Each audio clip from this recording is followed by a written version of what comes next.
Alhamdulillah, di pagi menjelang siang ini kita bisa duduk kembali bermajelis ilmu di Masjid Nidaul Ilmi. Dan pembahasan di hari ini kita akan membahas tentang seputar rumah tangga. 11 perkara jangan sampai dilakukan oleh pasangan suami istri, kalau tidak maka hubungan suami istri dianggap berzina, dan anaknya kalau Allah takdirkan dikaruniai maka menjadi anak zina. Apa saja 11 perkara ini?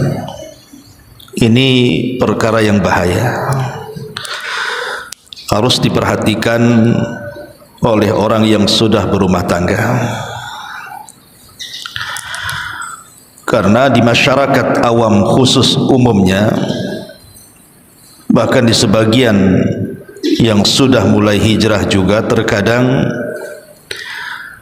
ada hal-hal yang tidak dipahami dalam hukum-hukum berumah tangga, yang harusnya hubungan suami istri itu mendapatkan sebuah pahala. Sebagaimana hadis Nabi sallallahu alaihi wasallam, wa fi bud'i ahadikum shadaqah, bahwa menggauli seorang istri itu sebuah sedekah. Karena mendatangkan 11 perkara ini akhirnya menjadi dosa, bahkan dianggap berzina. Ma'asyiral muslimat yang dimuliakan Allah Azza wa Jalla, karena kita tahu bahwa di antara tujuan pernikahan dalam Islam itu, sebagaimana sabda Nabi sallallahu alaihi wasallam dalam sebuah hadis yang masyhur, ya ma'syaras sabab man istata'a minkumul ba'ata falyatazawwaj fa innahu aghaddu lil basari wa ahsanu lil faraji wa man lam yastatif alaihi bis saumi fa innalahu wijaun. Wahai para pemuda, barang siapa di antara kalian berkemampuan untuk menikah, maka menikahlah, karena nikah itu lebih menundukkan pandangan dan lebih membentengi kemaluan. Dan barang siapa yang tidak mampu, maka hendaklah dia berpuasa, karena puasa itu bisa menjadi benteng. Artinya tujuan pernikahan itu salah satunya adalah untuk melampiaskan hasrat yang halal. Karena kalau seandainya seseorang itu melampiaskan hubungan badan antara laki-laki dan perempuan di luar ikatan nikah, tentu dianggap haram dan masuk dalam hukum perzinahan. Ma'asyiral muslimat yang dimuliakan Allah Azza wa Jalla, lebih daripada itu, tujuan pernikahan adalah mencari keturunan. Mencari keturunan. Makanya orang yang menikah kemudian punya anak biasanya senang. Dan bukti senangnya, terkadang dia buat acara akikah, bahkan diberitahu anak-anaknya kepada orang lain supaya orang tahu bahwa itu anaknya. Tapi kalau hasil zina biasanya tidak akan bahagia. Makanya banyak kemudian orang-orang yang membunuh anaknya gara-gara anaknya itu dihasilkan dari zina, naudzubillah. Baik, kita tidak memperpanjang mukaddimah. Apa saja 11 perkara kalau ada pada suami istri itu, maka hubungan suami istri itu dianggap berzina dan anaknya bisa dianggap anak zina. Yang pertama, suami ataupun istri dalam hubungan rumah tangga, entah salah satu dari keduanya atau dua-duanya, suka mencela agama. baik yang dicela itu Allah, baik yang dicela itu Rasul, baik yang dicela itu Al-Quran, maka siapapun dari keduanya, entah suaminya suka mencela agama atau sebaliknya, atau bahkan sampai menghalalkan yang haram dan tidak bertobat, maka perkara-perkara ini adalah kekufuran. Bisa saja kemudian ketika seseorang mencela agama dengan lisannya, dia tidak sadar dia telah keluar dari Islam. Seperti umpamanya orang mencela solat. Ah, buat apa solat itu? Capek-capek saja katanya. Atau mencela puasa. Buat apa puasa? Lapar-lapar saja katanya. Atau mencela zakat. Buat apa zakat? Ngambur-ngamburin harta saja. Sudah capek-capek cari harta dikasih orang pula. Atau mencela haji. Buat apa haji itu? Sudah ngabisin duit, capek di jalan, tidak ada gunanya. Bagus buat rumah. Ini kalau mencela agama, maka bisa kufur orangnya. Karena Allah mengatakan dzalika bi annahum karihu ma anzalallah fa ahbatallahu a'malahum. Ketika mereka membenci apa yang Allah Subhanahu wa taala turunkan kepada mereka, maka Allah akan gugurkan amalan mereka. Dan Allah Subhanahu wa taala mengatakan kul abillahi wa ayatihi wa rasulihi kuntum tastahzi'un la ta'tadhiru qad kafartum ba'da imanikum. Apakah dengan Allah, dengan Rasul dan ayat-ayatnya kalian mengolok-olok dan mencelanya? Maka tidak ada uzur bagi kalian, kalian sudah kufur setelah keimanan kalian. Maka kalau seandainya ibu punya suami, naudzubillah, suka mencela agama, mencela Allah, mencela Rasul, mencela Al-Quran, menghalalkan yang haram dan begitu seterusnya, kalau tidak bertobat bu, ibu harus menahan diri dengan suami, tidak boleh melakukan hubungan sampai suami bertobat dengan taubatan nasuha tentunya, karena suami ibu sudah keluar dari Islam. Orang yang mencela Islam itu dia telah keluar dari Islam. Berarti hubungan ibu dengan suami itu sama dengan hubungan seorang muslimah dengan orang kafir jadinya. Maka ini yang pertama, kalau terus melakukan hubungan maka dianggap berzina, karena melakukan hubungan dengan orang kafir dalam sebuah ikatan rumah tangga. Ma'asyiral muslimat yang dimuliakan Allah Azza wa Jalla, ini yang pertama. Kemudian yang kedua, suami ataupun istri yang meninggalkan salat. Suami ataupun istri yang meninggalkan salat, bahkan sama sekali tidak salat. Bahkan kalau diingatkan para suami disuruh salat, apa katanya? Ah, buat apa aku salat? Aku masih lebih baik kok daripada orang yang tidak salat tuh. Tuh tetangga sebelah salat dia, tapi suka mukul sama istrinya. Bagus, aku tak salat, aku tak pernah mukul katanya. Itu salat pengangguran tuh. Aku tak salat pun kerja ada, gaji banyak, hidup kalian aku cukupi. Dia tidak sadar kalimat itu menjadikan dia keluar dari Islam tuh. Orang yang tidak salat bisa keluar dari Islam. Apalagi kalau seandainya sampai mengingkari kewajiban salat, maka tidak ada khilaf di antara ulama bahwa orang yang mengingkari kewajiban salat kemudian dia tidak salat, bahkan kalaupun dia salat, kalau mengingkari kewajiban salat tetap dia kafir. Apalagi tidak salat. Dan itulah kebanyakan di masyarakat, mereka tidak peduli dengan salat, seolah-olah salat itu tidak wajib bagi mereka. Kayaknya orang enggak salat itu tenang-tenang aja tuh, tidak ada beban bagi dia. Dia tidak sadar bahwa orang yang meninggalkan salat itu bisa mengakibatkan kepada kekafiran. Kata Nabi SAW, al-ahdu bainana wa bainakumus salatu faman tarakaha faqad kafar. Perbedaan kita dengan orang kafir itu di salat, Bu. Barang siapa yang meninggalkannya, dia bisa kafir. Yang diperselisihkan para ulama itu kalau meninggalkan salat karena malas, artinya dia lebih banyak salat, tapi kadang-kadang meninggalkan karena malas. Ini yang diperselisihkan para ulama. Ada yang mengatakan tetap dia kafir, ada yang mengatakan hanya sampai ke tingkat fasik saja, artinya masih Islam tapi dia melakukan dosa besar. Tapi kalau seandainya lebih banyak meninggalkan solat dibandingkan melakukannya, ini ijma' kesepakatan, tidak ada khilaf, kafir dia. Kata Syekhul Islam Ibn Taimiyah rahimahullahu ta'ala, dia mengatakan man taraka salata jumlatan faqad kafara ijma'an.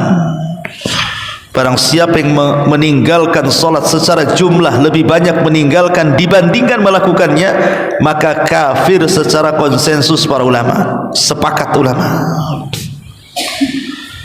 Maka kalau seandainya seseorang punya suami tidak pernah solat, maka tahan, jangan melakukan hubungan dengan orang seperti ini. Sebab kalau melakukan hubungan dengan suami yang tidak pernah solat, maka dianggap berzina. Karena orang yang tidak solat itu bisa kufur. Naudzubillah. Makanya jangan pernah meremehkan solat. Ma'asyiral muslimat yang dimuliakan Allah Subhanahu wa taala, ini yang kedua. Yang ketiga, suami yang bermain-main dengan kalimat talak, Bu. Suami yang bermain-main dengan kalimat talak sampai menjatuhkan talak 3 kali, dan itu banyak di masyarakat.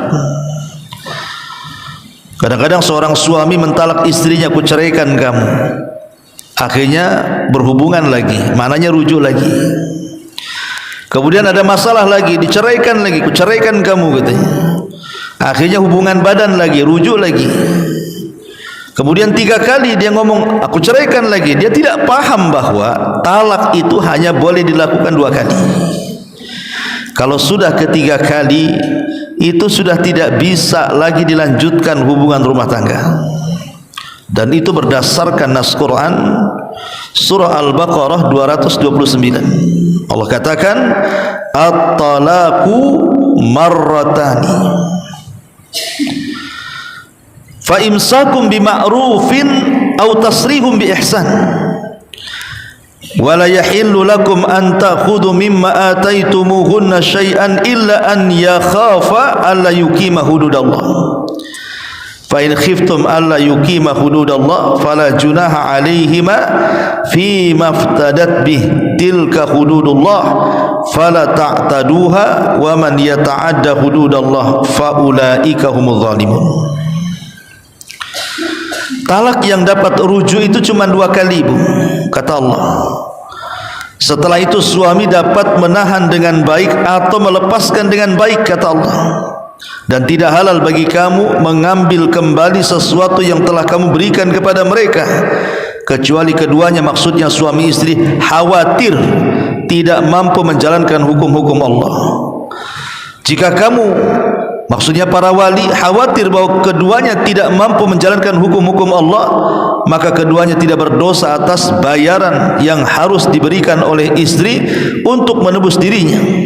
Itulah hukum-hukum Allah, maka janganlah kamu melanggarnya. Barang siapa melanggar hukum-hukum Allah, mereka itulah termasuk orang zalim. Artinya kalau seandainya orang itu sudah diceraikan 3 kali, kok masih juga melakukan hubungan badan, zalim dia, dan termasuk berzina. Termasuk berzina. Enggak boleh. Makanya kenapa ini nasihat juga para suami, sampaikan ibu kepada para suami, jangan mudah mengucapkan kalimat talak.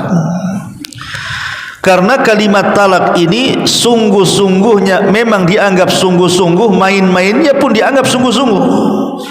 Walaupun seorang suami bermain-main mengucapkan kalimat talak, tetap jatuh talak itu, apalagi sungguh-sungguh. Maka jangan main-main dengan kalimat talak. Bahkan ada seorang akhwat pernah WA sama saya, Ustaz, entah berapa kali suami saya menceraikan saya, nggak kehitung kayaknya.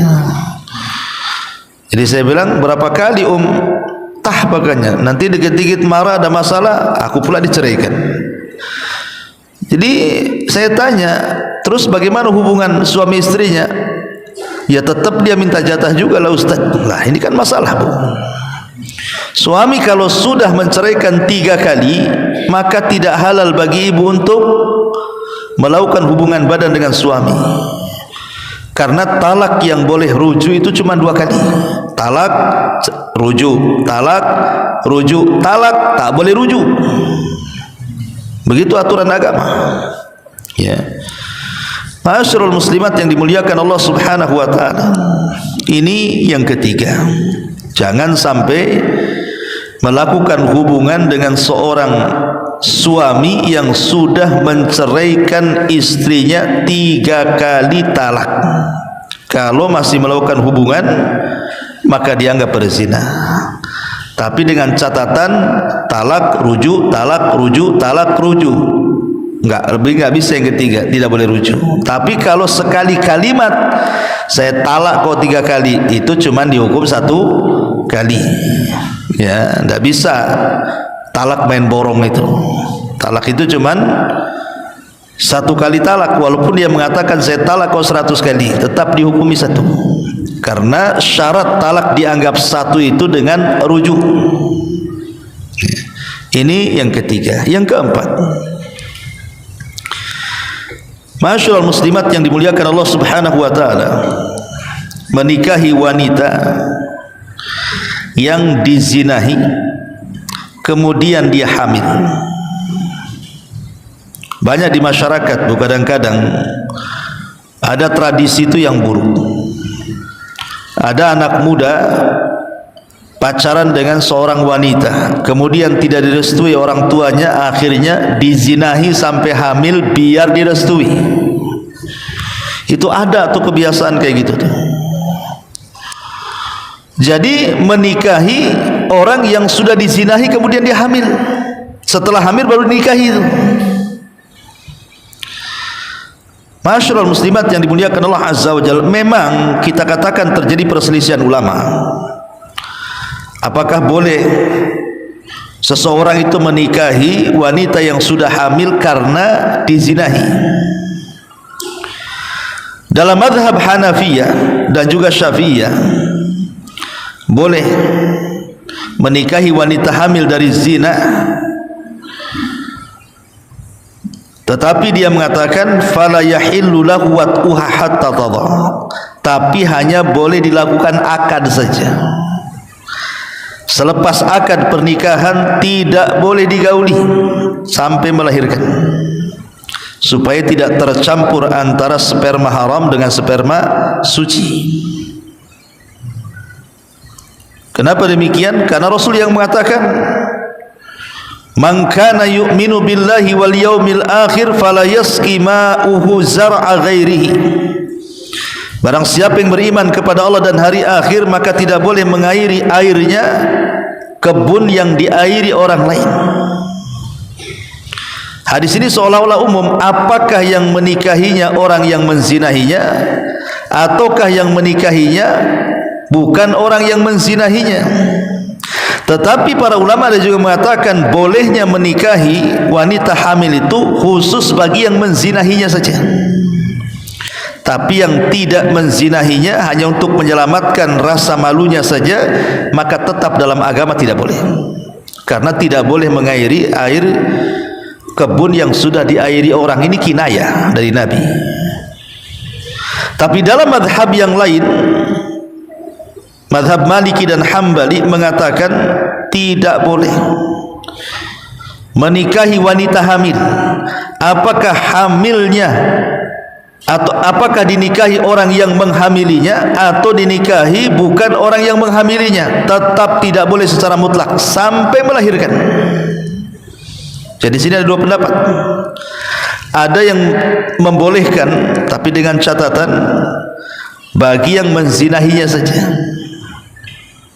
Itu pun setelah menikah tidak boleh digauli sampai dia melahirkan. Tapi ada yang mengatakan mutlak tidak boleh. Dan inilah pendapat yang kuat sebenarnya. Karena Syekh bin Baz rahimahullahu taala ditanya tentang hukum orang yang menikahi wanita hamil dari hasil zina itu. Beliau mengatakan la yajuzul aqdu 'alaiha hatta tathura. Tidak boleh melakukan akad pernikahan sampai betul-betul wanita itu suci, artinya melahirkan anaknya. Dari sini kita tahu bahwa fatwa beliau dilarang mengikuti mazhab Hambali tentunya.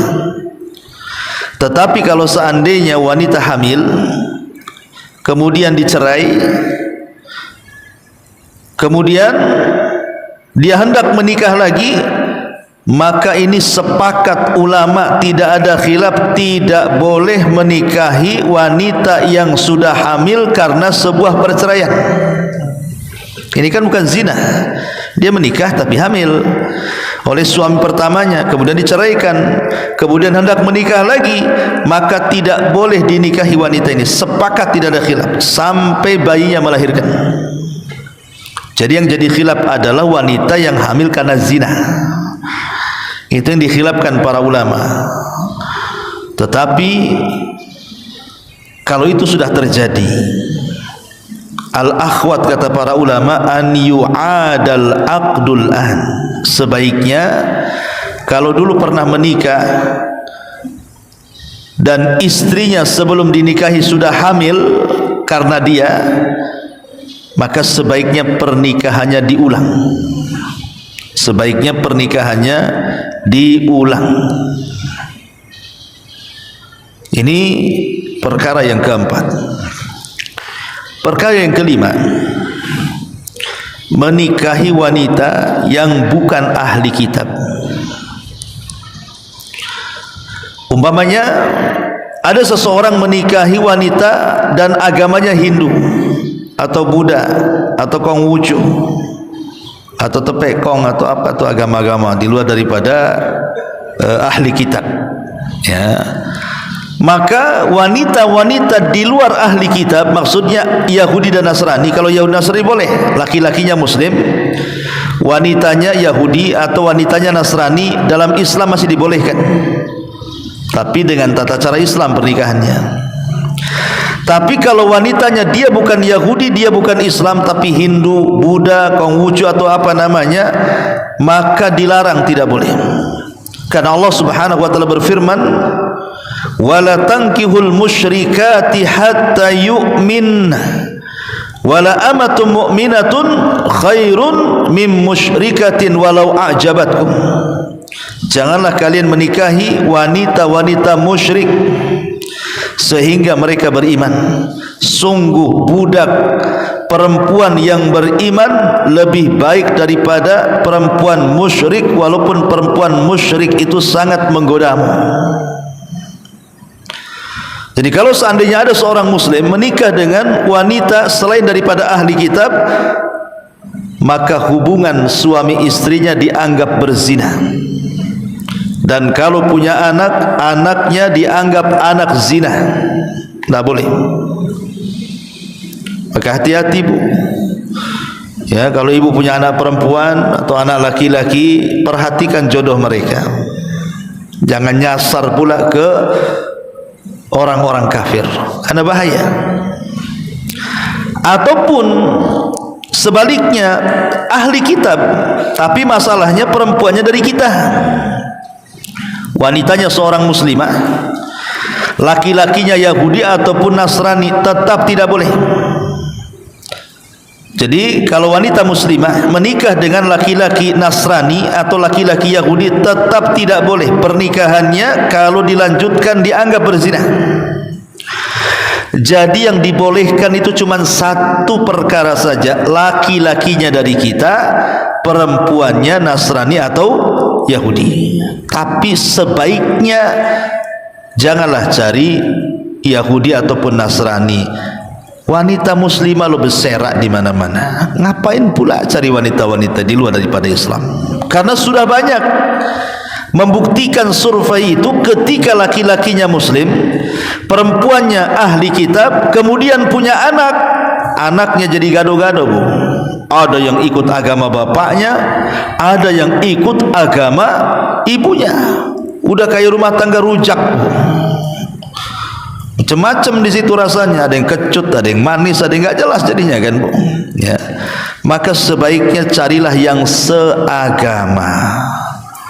Ini yang kelima. Yang keenam, nikah mut'ah. Nikah mut'ah ini tradisi orang Syiah, Bu. Al-Imam Ibnul Mundhir rahimahullahu taala mengatakan, Ja'anil awailir rukhsah, Ja'anil awaili ar-rukhsatu fiha wa la a'lamul yawma ahadan yujizuha illa ba'du rawafid. Kata beliau, memang dulu di zaman Rasul pernah Rasul sallallahu alaihi wasallam memberikan rukhsah boleh nikah mut'ah, tapi hari ini kata beliau, aku tidak tahu ada satupun ulama ahli sunnah yang membolehkan nikah mut'ah kecuali orang Rafidah. Orang Rafidah itu orang Syiah. Bahkan Imam Al-Qadhi Iyad mengatakan, waqad waqa'al ijma'u min jami'il ulama'i ala tahrimiha illa rawafid. Sepakat para ulama, semua ulama sepakat tentang haramnya nikah mut'ah itu, kecuali orang-orang Syiah. Jadi kalau sepakat artinya tidak ada khilaf. Maka kalau seandainya seseorang terjadi melakukan nikah mut'ah, maka pernikahannya dianggap zina dan anaknya hasil zina. Karena tidak ada beda mut'ah itu dengan menyewa pelacur, Bu. Apa bedanya? Nikah mut'ah itu dengan menyewa pelacur itu kurang lebih saja. Seperti itu gambarannya. Seorang laki-laki datang ke lokalisasi, kemudian tawar-tawaran berapa harganya, kemudian melakukan hubungan suami istri. Itulah zina. Begitulah nikah mut'ah. Jadi kurang lebih saja gambarannya. Makanya kalau seandainya orang terjerumus kepada nikah mut'ah, maka hubungan suami istri dianggap berzinah dan anaknya dianggap anak hasil zina. Ini yang keenam.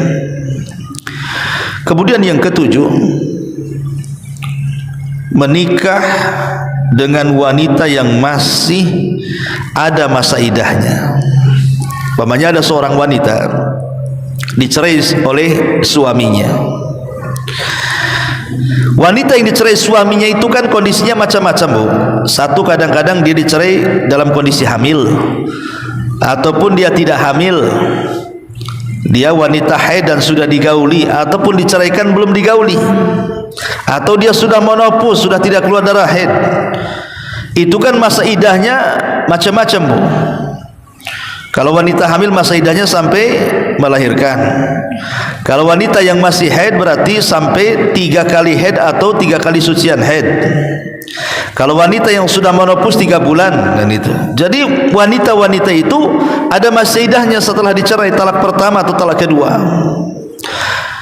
Lah apabila ada seorang wanita diceraikan oleh suaminya, anggap saja saya contohkan wanita yang masih normal haidnya, berarti setelah diceraikan suaminya, dia tidak boleh menikah lagi selama 3 kali sucian haid.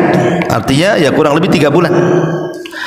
Kalau seandainya di tengah-tengah karena sudah tidak sabar, sudah benci dengan suaminya, ingin menikah lagi dengan laki-laki lain, atau memang dia menikah itu gara-gara orang ketiga, akhirnya dia menikah, masa idahnya belum selesai, maka pernikahannya dianggap berzina. Tidak sah. Tidak sah menikahi wanita di masa haid, di masa idahnya. Selesaikan dulu idahnya. Kalau habis diceraikan, selesaikan idahnya 3 kali sucian haid, baru setelah itu menikah. Tapi kalau seandainya belum selesai masa idahnya, maka kemudian dia menikah dengan laki-laki lain, tidak dianggap sah. Kenapa? Karena wanita yang berada di masa iddahnya itu masih statusnya istri orang. Karena bisa saja suami yang pertama ingin rujuk, berarti ada kemungkinan suami yang menceraikannya kan rujuk. Berarti kalau rujuk status dia masih istri. Makanya wanita yang berada di masa iddahnya itu masih ada kewajiban suami memberikan nafkah, karena itu masih dianggap istri yang tergantung. Kecuali kalau sudah hilang masa iddahnya, berarti sudah sah, dia bukan lagi istri daripada suami pertamanya, boleh dia nikah. Kalau ada orang nekat di masa iddahnya kemudian dia menikah, tidak sah pernikahannya, dan hubungan suami istrinya dianggap zina, turunannya dianggap hasil zina. Ini harus dipahami. Ini yang ketujuh. Bahkan ada sebagian ulama berpendapat, barang siapa yang menikahi wanita di masa haidnya, bukan hanya tidak sah pernikahannya, tapi dia tidak boleh menikahi dia sampai kiamat. Kenapa? Karena ada kaidah, man istajala qabla awani uqiba bihirmani. Barang siapa yang tergesa-gesa sebelum waktunya, maka diharamkan selamanya. Wanita di masa iddah ini belum waktunya dinikahi, malah dinikahi pula, maka diharamkan selamanya. Ada sebagian ulama berpendapat seperti itu. Ini yang nomor 7. Yang nomor 8, tidak boleh menggauli dalam ikatan sebuah pernikahan kalau istri atau suami ini adalah dari orang-orang yang haram dinikahi. Kan ada tuh wanita-wanita yang haram dinikahi, tidak boleh, karena ada hubungan mahram dengan dia. Kalau ada hubungan mahram dengan dia, maka tidak boleh. Karena orang yang dilarang dinikahi itu kan pertama karena ada hubungan kekerabatan. Hubungan kekerabatan tuh seperti orang tua sampai nasab ke atas, atau anak sampai nasab ke bawah. Jadi itu tidak boleh. Bibi itu juga tidak dibolehkan. Dan itu dijelaskan ya tentang wanita-wanita yang tidak boleh dinikahi, itu disebutkan di dalam Al-Quran, di mana Allah Subhanahu wa taala berfirman, wala tankihu ma nakaha abaukum minan nisa illa ma qad salafa innahu kana fahisyatan wa maqtan wa sa'a sabila. Janganlah kalian menikahi wanita-wanita yang telah dinikahi oleh ayah-ayah kalian, kecuali kejadian pada masa yang telah lampau. Sesungguhnya perbuatan itu sangat keji dan dibenci oleh Allah, dan seburuk-buruk jalan yang ditempuh. Hurrimat alaikum ummahatukum wa banatukum wa akhwatukum wa ammatukum wa khalatukum wa banatul akh wa banatul ukh wa ummahatukum allati arda'nakum wa akhwatukum minar radha'ah wa ummahatu nisaikum wa rabaibukum allati fi hujurikum min nisaikum allati dakhaltum bihin fa illam takunu dakhaltum bihinna fala junaha alaikum wa halailu abnaikum alladhina min aslabikum wa an tajma'u bainal ukhtaini illa ma qad salafa innallaha kana ghafurur rahima. Apa kata Allah? Diharamkan atas kamu menikahi ibu-ibumu, anak-anak perempuanmu, saudara-saudara perempuanmu, saudara-saudara perempuan seayahmu, saudara-saudara perempuan seibumu, anak-anak perempuan dari saudara laki-lakimu, anak-anak perempuan dari saudara perempuanmu, ibu yang menyusuimu, saudara-saudara perempuanmu sesusuan, ibu istri-istrimu atau mertua, anak-anak perempuan dari istrimu atau anak tiri yang dalam pemeliharaanmu dari istri yang telah kamu campuri. Tetapi jika kamu belum mencampuri dengan istri itu dan sudah kamu ceraikan, tidak berdosa kamu menikahinya. Dan diharamkan bagimu istri-istri anak kandungmu, menantu, dan diharamkan pula mengumpulkan dalam pernikahan dua perempuan yang bersaudara kecuali kejadian pada masa yang telah lampau. Sesungguhnya Allah adalah zat yang maha pengampun lagi maha penyayang. Ini orang-orang yang disebutkan dalam surah An-Nisa ini semuanya tidak boleh dinikahi. Kalau ada orang yang menikahi mahramnya, maka hukumnya berzina, tidak sah. Nah, ini karena wanita-wanita ini dilarang untuk dinikahi, haram. Termasuk juga tadi yang ke-9, berpoligami dengan mengumpulkan dua saudari. Pamannya ada laki-laki menikah dengan perempuan, kemudian dia nikahi lagi kakaknya atau adiknya, pokoknya dua bersaudari, satu saudari gitu ya. Maka kalau kemudian dikumpulkan dalam satu waktu berpoligami, tidak sah pernikahannya, dianggap zina. Ataupun yang ke-10, menikahi dengan saudari susuan, maka itu tidak boleh. Karena di zaman Rasul ada gitu ya, seorang sahabat yang menikahi wanita susuan, dia tidak tahu awalnya, setelah kemudian diberitahu jadi tahu, akhirnya bercerai padahal anaknya sudah banyak kan ya. Maka ini juga tidak boleh. Dan yang terakhir tentunya ini yang paling parah adalah kumpul kebo. Bukan kebo yang betul yang kumpul, bu. Orang di kebo-kebokan ya karena kayak kebo dia kumpul. Kebo kan kalau ngumpul dengan kawannya gitulah, bu. Nggak mungkin dia terpisah tuh. Dia kumpul-kumpul aja di situ. Nah, itu banyak sekali orang yang belum menikah hidup satu atap. Ada kan, bu? Banyak di Batam ini. Kalau jadi wanita simpanan orang-orang dari Singapura kan banyak tuh. Nauzubillah ya. Kadang-kadang yang lebih parah lagi, saya dapat cerita, ini si istri ini punya suami di Jawa, tapi kadang dia menikah lagi dengan ape-ape dari Singapura. Ini kan ya Allah ya Rabbi, ini banyak di Batam ini kan. Nauzubillah. Tidak boleh wanita yang sudah menikah, tidak boleh dia berpoligami. Yang boleh poligami itu laki-laki ya. Atau memang sama sekali tidak terikat dengan pernikahan, hidup satu atap, maka ini dianggap berzina. Na'udzubillah, tidak dibolehkan dalam Islam. Dan kalau dia melakukan hubungan ya zina, anaknya hasil zina kan itu. Maka dan ini sebuah tanda-tanda dari tanda-tanda akhir zaman. Kata Nabi, inna min asyratis saati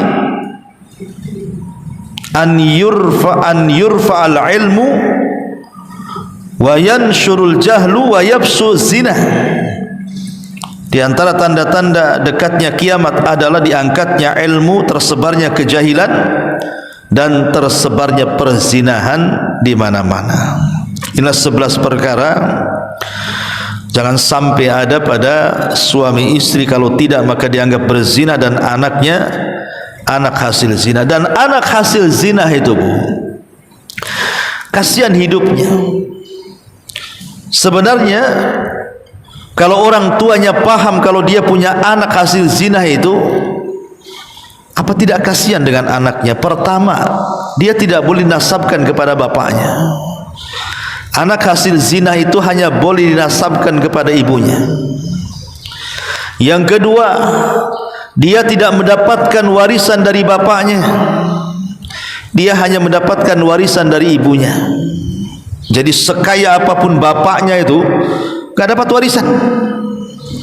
Yang ketiga, dia tidak ada hubungan mahram dengan bapaknya, dia hanya ada hubungan mahram dengan ibunya saja.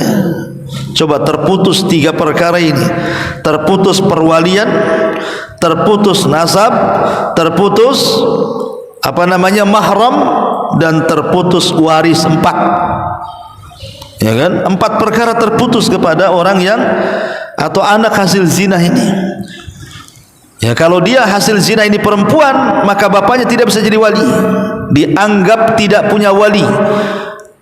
Lalu siapa walinya? Nabi SAW mengatakan, fasultanun waliyun ma la waliyalahu. Walinya penguasa, dalam hal ini KUA walinya tuh. Karena dia tidak punya wali, kasihan kan jadinya. Dia tidak dapat waris walaupun kaya bapaknya, kasihan akhirnya tidak dapat waris. Dia tidak jadi mahram Gak bisa ya kan jadi mahram. Kalaupun jadi mahram itu karena menikahi ibunya. Jadi kalau seandainya ada seorang laki-laki sebelum menikah berzina dengan calonnya, kemudian hamil, kemudian punya anak perempuan, maka hubungan mahram antara si bapak dengan si anak itu bukan karena anak biologis, tetapi karena dia menikahi ibunya. Seperti saya menikahi janda yang punya anak. Jatuhnya itu berarti seolah-olah dianggap anak bawaan, nggak ada hubungan mahram. Kasihan jadi anak zina ini. Tapi pun walaupun dia tidak ada hubungan mahram, tetap tidak boleh dilakukan pernikahan, karena ada darah dia yang mengalir di anak itu secara biologis, ya. Jadi tolong hati-hati, ini perkara penting dalam rumah tangga. 11 perkara yang dijelaskan oleh para ulama. Taib, sampai di sini.